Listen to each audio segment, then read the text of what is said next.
You know me. I was watching that Progressive commercial and where that guy was wondering if his forearm had gotten any bigger from, standing out there with his directional sign. I was practicing my forearm techniques here, my night moves with my sold sign. Hey, about 2 weeks ago, I gave you guys information. It was like, yay, interest rates have dropped and you can lock in the 3 range, and that was 2 weeks ago. Guess what? Today I was notified that interest rates are below 3. I thought, let's test this. I sent in, and sure enough, I got information back on a refi for an investment property, and investment properties are higher than residential homes.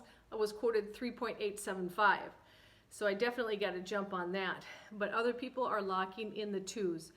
Never before that I'm aware of in the history of time, I think, in the history of America, have interest rates been so low. So it's really good if you guys need to refinance, you might want to jump on that because that is ridiculous cheap money. Next thing is, believe it or not, I had a closing today. Why the air quotes, right?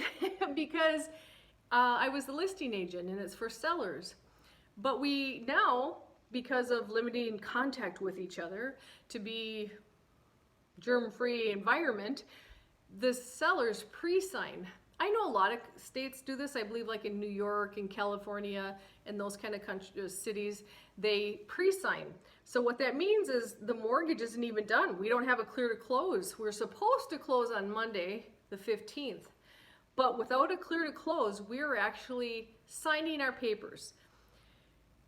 For me, it feels a little weird just because I've been doing this for so long. I do like traditional closings where the buyers come in and the sellers come in and everybody sits at the table. You exchange keys, you give each other information on the property, and everything's just taken care of. You walk out the door with a check. Well, now what happens is that sellers meet the closer and they pre-sign, and that gives the closer, title agency, power of attorney to sign any loose ends that might come up. They don't sign anything regarding like the financial terms or money. That would never be allowed. But anyway, so that just feels a little weird to have a closing without passing keys and without getting to know each other and shaking hands and getting your paycheck. So it is a little bit of a different move here that's been made in Minnesota. I'm not sure if they're going to continue on. I've heard lots of rumors that this is the new way of doing business and that I need to just accept it. You know me, I don't like change, especially changes like that. The really neat advantage of it is that there's no more arguing about, what time we're going to close. I like that. So now sellers can pick the time to close. They can pick a better location. So logistically, it's worked out really well. It's just the other side of it where the people aren't meeting. It's almost like, for me as a real estate agent, it's almost like the closing happens twice. The day you do the pre-sign and then the day of closing.